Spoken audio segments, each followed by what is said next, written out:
Welcome to the AR Experiment Designer demo. In this demo, we will first start by showcasing the 3D Object Types Manager. We start by selecting a 3D model in the GLB file format. Here I previously downloaded one. And then the teacher enters an object type name and then it's saved. Next, once a scene is created and opened, we can see that we can create an object using the newly added model type. By focusing on the right-hand side, we can see the preview. In the preview, you can move using the keyboard and mouse. Of course, different properties can be set, such as the position, rotation, and scale. We are now going to create an experiment from scratch showing friction. First, a cube is created to represent the platform. The position and scale are adjusted accordingly. And then the rotation is set in order to make sure the platform is inclined initially.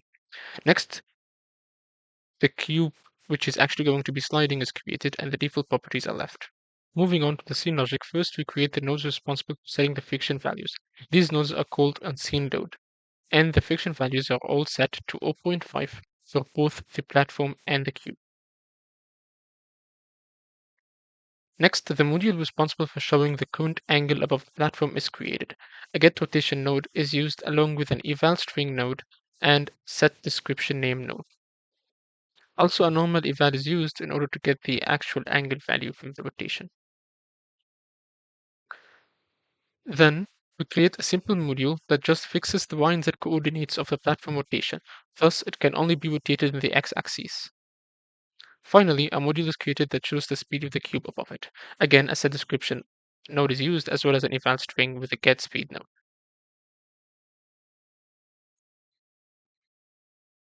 Now, we will see a preview of the experiment. Here is the experiment loaded in the Oculus Quest 2. We can see the platform with the angle of inclination shown above it.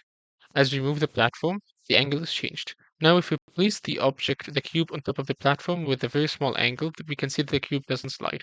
If we change the angle to be a bigger value, then now the cube now slides easily.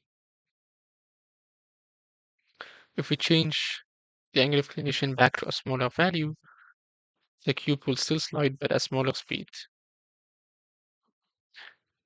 If we change the angle of inclination to a very big value, the cube will fall very rapidly.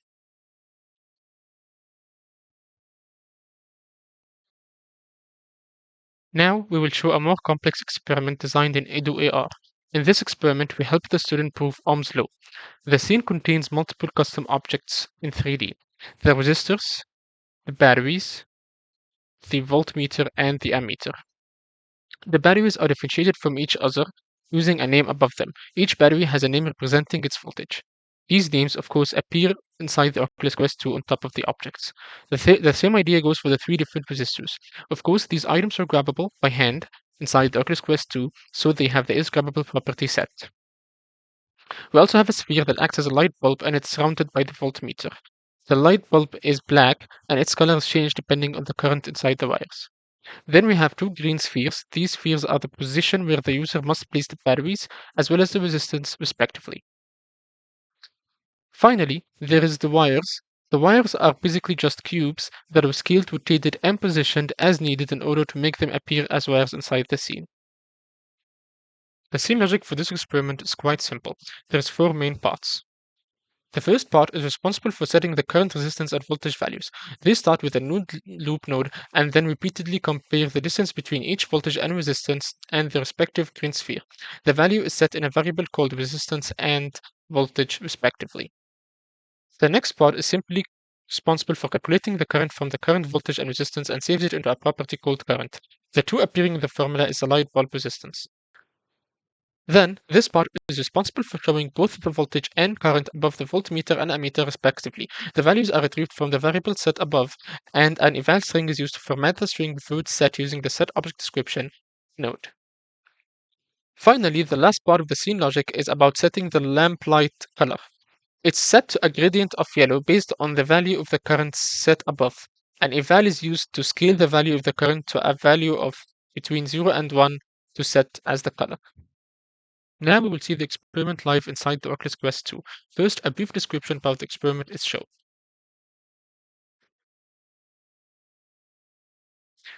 As we can see in the scene, there is multiple batteries and resistances at our disposal. First, we will try the 20-volt battery. If we place it in the correct place, as well as our respective resistance, we will first try with the 5 ohm resistance. We can see that the light bulb turns on with a very bright yellow, and the ammeter and voltmeter show up the respective values correctly. If we swap out the 5 ohm resistance with the 20 ohm resistance, the light of the bulb dims down, and the voltage goes down as well as the current. Replacing the resistance and battery pair, the values of the voltmeter and ammeter change, and the light bulb color also changes respectively. As we can see, when we remove the battery and resistance, the light bulb turns off completely. Thank you for watching the demo today. Make sure to check out the thesis for more details.